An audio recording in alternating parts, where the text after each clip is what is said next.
Hello, everyone. I'm really, really honoured to be able to kick off your second day, the final day of the summit. I can't even follow kind of Phil and Salma's kind of introduction to the day, but I did notice that I was wearing the same dress in my profile picture, so I thought I had an extensive wardrobe. I absolutely don't, that's obvious, and in the cab back to the office, I will be doing some shopping. Anyway, so as Phil said, my name is Debbie Ellison. I'm the Global Chief Digital Officer for VMLY&R Commerce, WPP's end-to-end commerce agency. We have 13,000 people globally across 44 countries. And so today I'm going to talk about the future of brands, what are the biggest drivers shaping this future, and key lessons we can all take away to really influence how our brands show up. So when we hear about the future of brands, the established narrative is around gleaning first-party data and understanding people and shoppers, as Phil was saying, more intimately to fuel more relevant and personalized commerce experiences.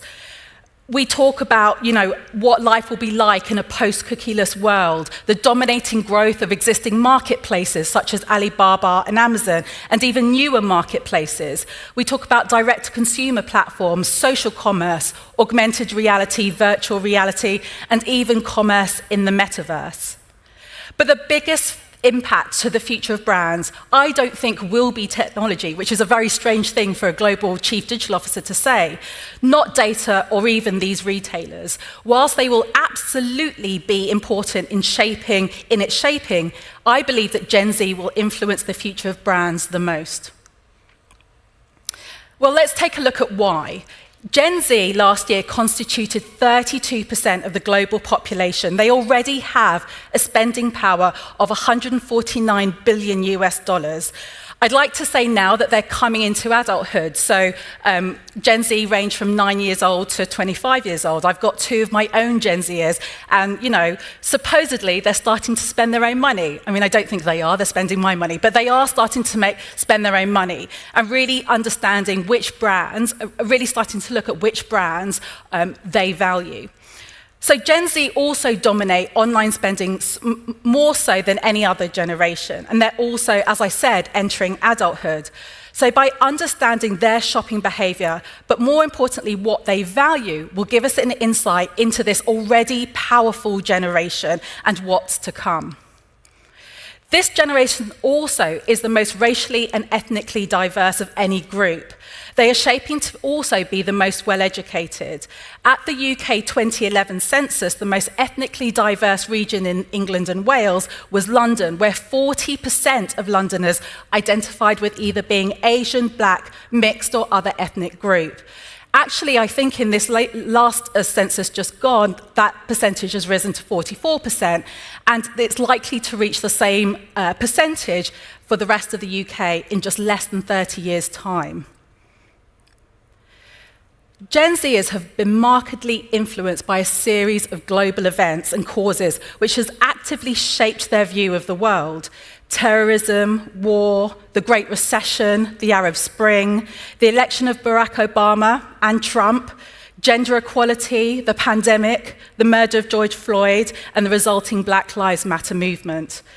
Because of this, they are moving towards adulthood with a much more liberal set of values and openness to emerging social trends than any other previous generation. Gen Z is also pegged as the most hyper-connected generation. 66% of Gen Zers use more than one internet-connected device at any one time. And in the UK, they spend on average over 10 hours a day online. But the other reality is that they care most about connections and community, and they're so active with it too. 60% of Gen Zers want to make a positive impact on the world through their jobs, and 26% of 16 to 19-year-olds are currently volunteering. Gen Zers are active, and they want the businesses and the brands that they interact with to be active too. In fact, Gen Zers are more likely than any other generation to demand an activist government. So what does this all mean? Well, I actually sponsored global research across 2,500 Gen Zers in 5 cities across the world that have the largest Gen Z population and the fastest growing economies. And what we're seeing is there is absolutely a gap to fill around what Gen Z value in brands and actually how they buy.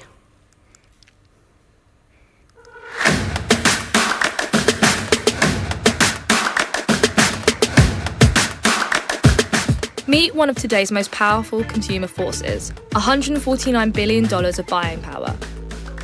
Over the next 10 years, Gen Z will reshape commerce as we know it. Born after 1996, our future shoppers now have their own cash to spend. More progressive, diverse, educated than previous generations. Still young, but wise beyond their years. We spoke to 2,500 Gen Zers across 5 markets, with the fastest growing economies and largest Gen Z populations. And we found out who Gen Z really are, what they value, and how they spend. Most say they prefer brands that align with their values. But when it comes to making the final decision to buy, the story gets complicated. And it was similar across other categories, like food and drink and technology. We met a generation seemingly full of contradictions between what they say and what they do. Discover more at genzparadox.com. So whilst the video says discover more at genzparadox.com, the global research isn't published yet, so it will be in a couple of weeks' time. I really implore you to take a look and just have a look at all the data points that we've gleaned from the research, again, around how Gen Z feel about brands today and where they're falling short in their experience. And in actual fact, the pandemic has affected what Gen Z value, which has more recently resulted in more thoughtful purchase decisions and consumption behaviours. Research undertaken has shown that Gen Zers felt that brands should play a more active role in making the world a better place. 80% care about a brand's purpose, 61% are willing to pay more for products that are ethically and sustainably sourced, and 14% would attribute more value to honest brands. The other thing about Gen Z is that they are a powerful demographic. They're a powerful population. And so you would have heard the term cancel culture, the ability for a whole generation to really cancel a brand if they don't feel that that brand lives up and to their purpose and values. But actually, we call that crush culture, the ability to recognize that Gen Z have that power and also that brands can leverage that power also for their making.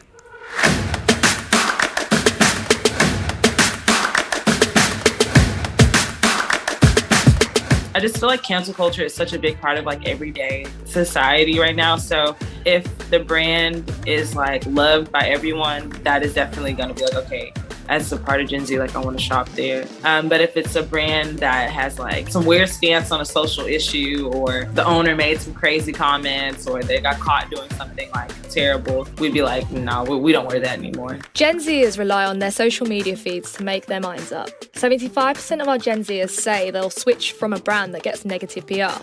If anyone is in support of anything positive socially, we're like, yes, we'll buy all the bags. And I think that's a good part of our generation too.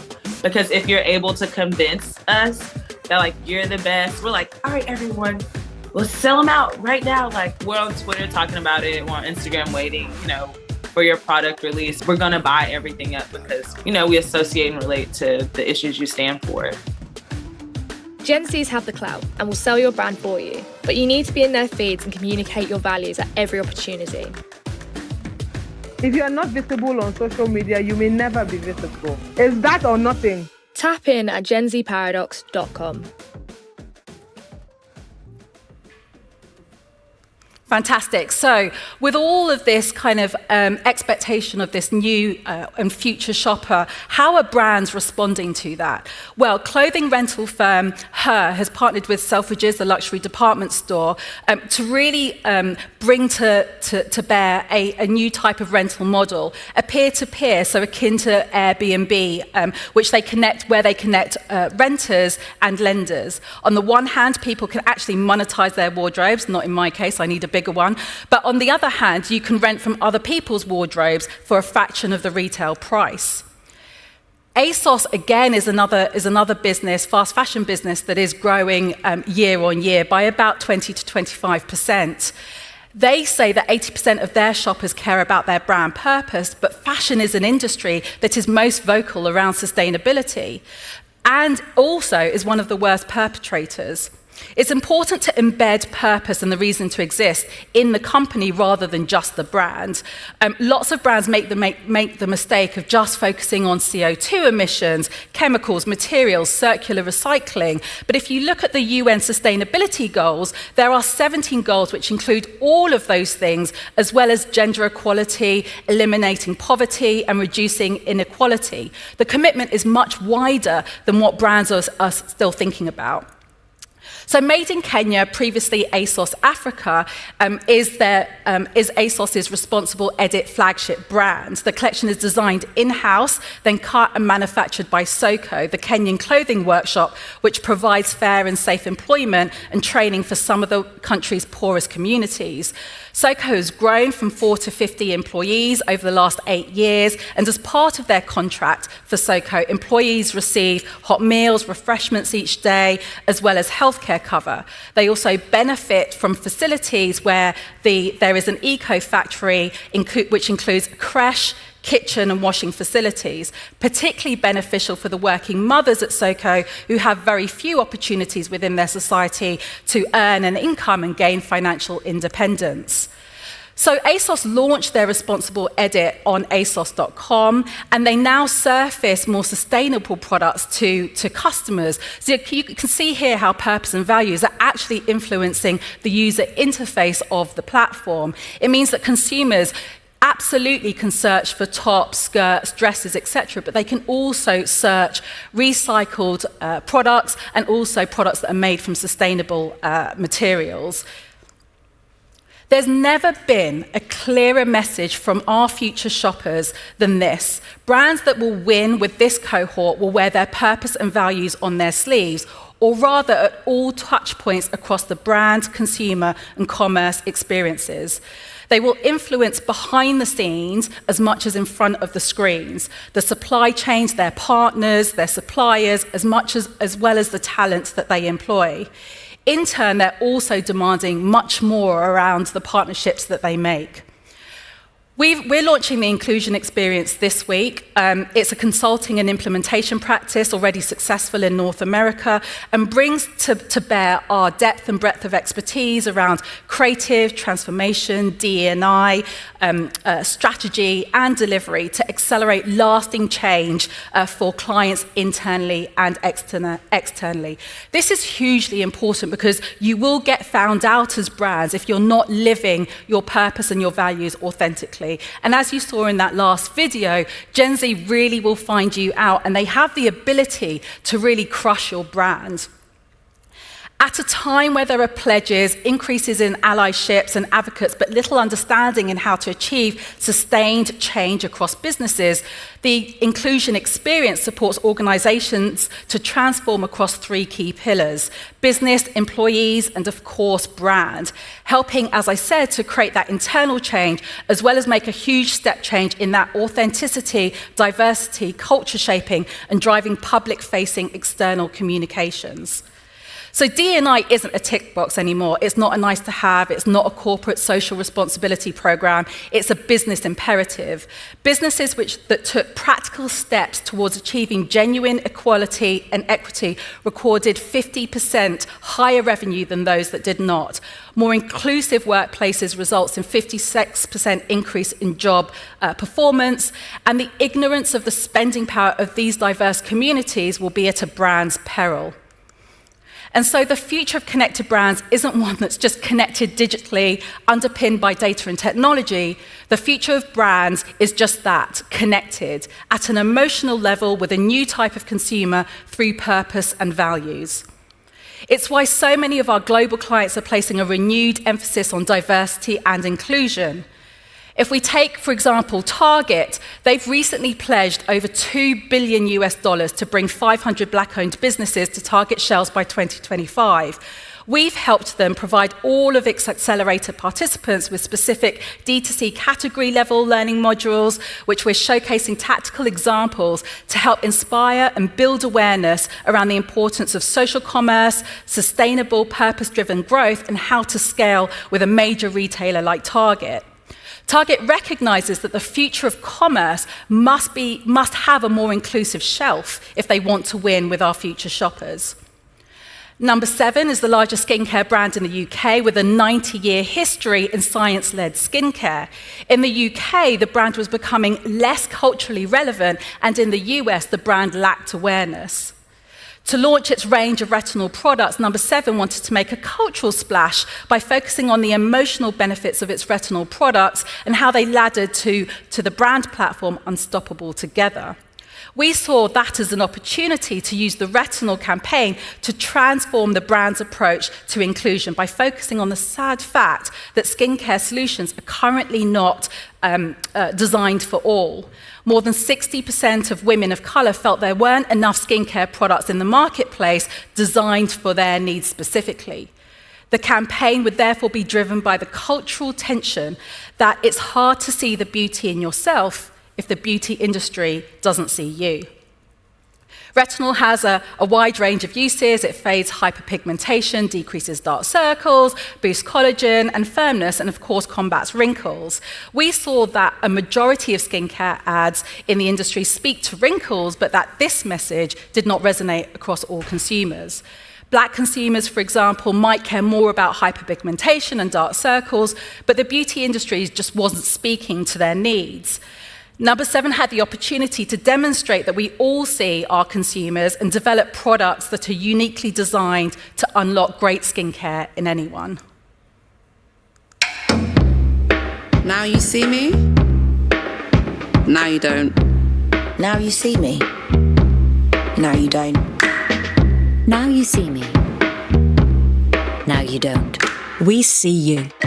That's why we designed our new Number 7 Pure Retinol range to work on all skin, to target uneven pigmentation, wrinkles, and boost radiance, with a night cream, eye cream, and concentrate that work even better together. Only from Number 7.